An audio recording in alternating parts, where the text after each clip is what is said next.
साथियों, भारत की सभ्यता सिर्फ सत्ता से नहीं आती, बल्कि भारत की सभ्यता संस्कृति, समानता और स्वतंत्रता से भी आती है।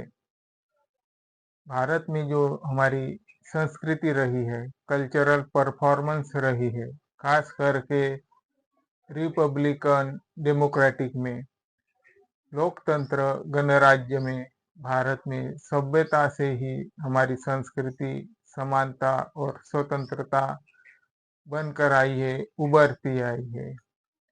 संस्कृति संस्कृति में मोहनजोदाड़ो, वैदिक काल, बुद्धिस्ट काल, पुराण काल, पाषाण काल, मुगल काल, ये सब काल संस्कृति से लगभग उसकी ही देन है।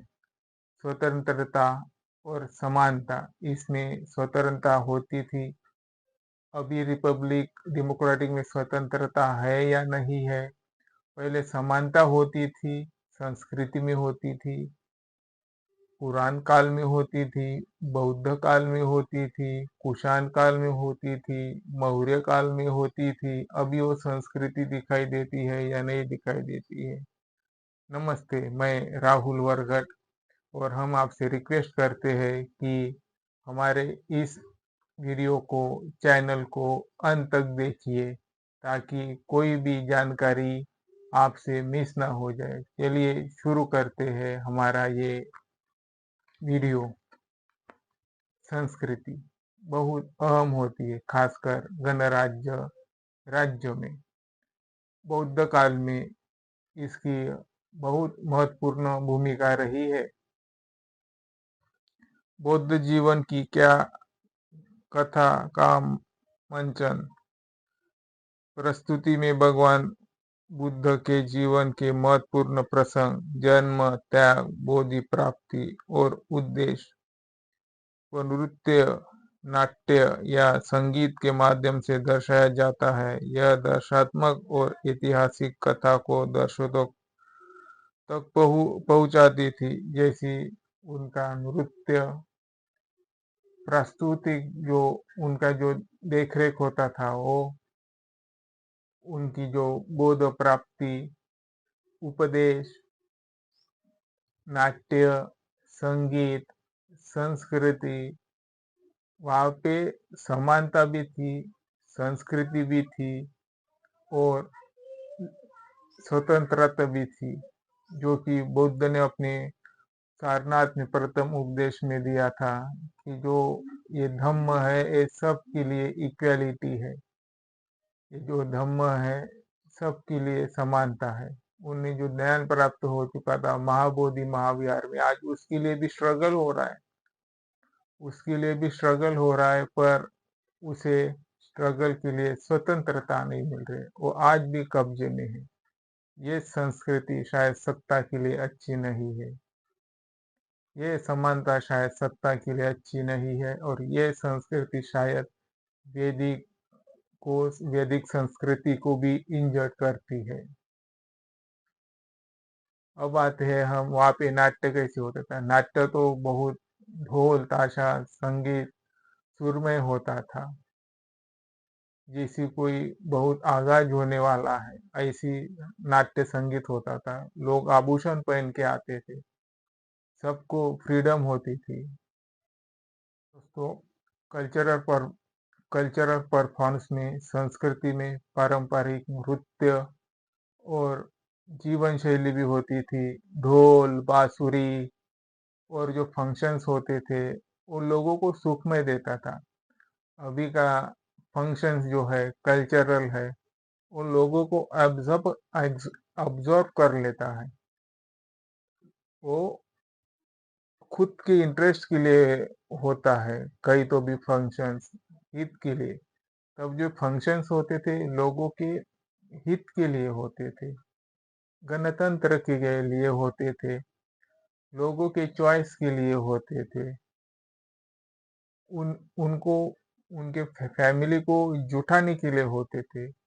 पर अभी जो रिपब्लिक कल्चर आया है, वो खुद के इंटरेस्ट के लिए होते थे। इंडिविजुअल के लिए हो रहे हैं, खुद की भलाई के लिए हो रहे हैं, ना ही परिवार के और ना ही आसपास के। ये ऐसी कल्चरल बुद्धिज्म में नहीं थे। पारंपरिक संगीत और नृत्य, इसमें हरणीय संगीत, ढोल, बांसुरी और लोक शैली के नृत्य शामिल होते थे, जो बौद्ध संस्कृति की समृद्धि और रीति रिवाजों को जोर देते हैं। ढोल, ताशे, बांसुरी ये बौद्ध रीति रिवाजों को बढ़ावा देते हैं, जो कि उनके काल में बहुत व्यापक थी, बहुत पनपती थी। कश्मीरी में बौद्ध संगीत होती थी, उत्तर प्रदेश में, बिहार में, इधर राजस्थान की ओर शैली संगीत होती थी।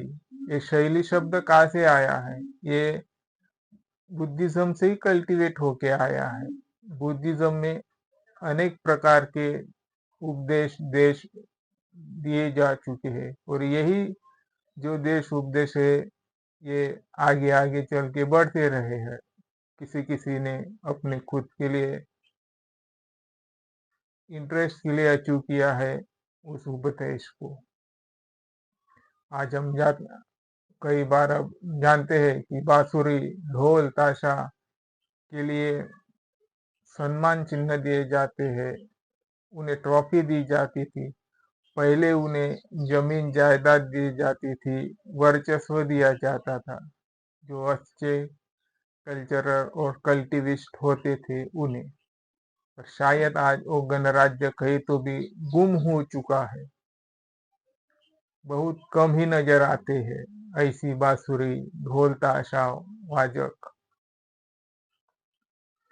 धार्मिक और आध्यात्मिक संदेश, कार्यक्रमों में बुद्ध के उपदेशों जैसे करुणा, अहिंसा, मध्यम मार्ग आदि संगीत, श्लोक व वाणी के जरिए किया जाता था, जिससे दर्शकों में शांति और सोच की प्रेरणा देते थे।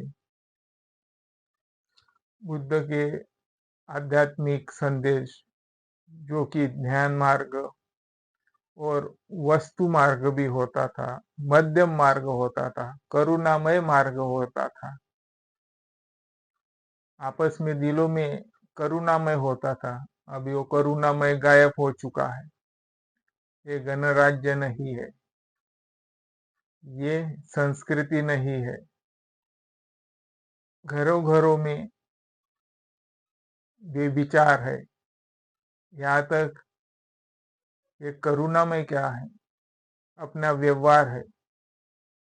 जैसी मैं एक उदाहरण दे के समझा देता हूँ कि कोई अच्छा हो जाए तो हमें जलूसी महसी होती है। किसी का अच्छा दिखे हमें जलूसी महसी होती है। कोई अच्छा करे हमें जलूसी महसी होती है। ऐसे नहीं होता था पहले। ये गणराज्य नहीं है, ये गणराज्य नहीं है। तो हम आपसे यही रिक्वेस्ट करते हैं, अगर हमारा चैनल आपको अच्छा लगता है तो हमारे चैनल को लाइक, शेयर और सब्सक्राइब जरूर कीजिए। भारत में पहले सत्ता जनता के लिए होती थी, अब रिपब्लिक में रिपब्लिक डेमोक्रेटिक में जनता सत्ता के लिए होती है।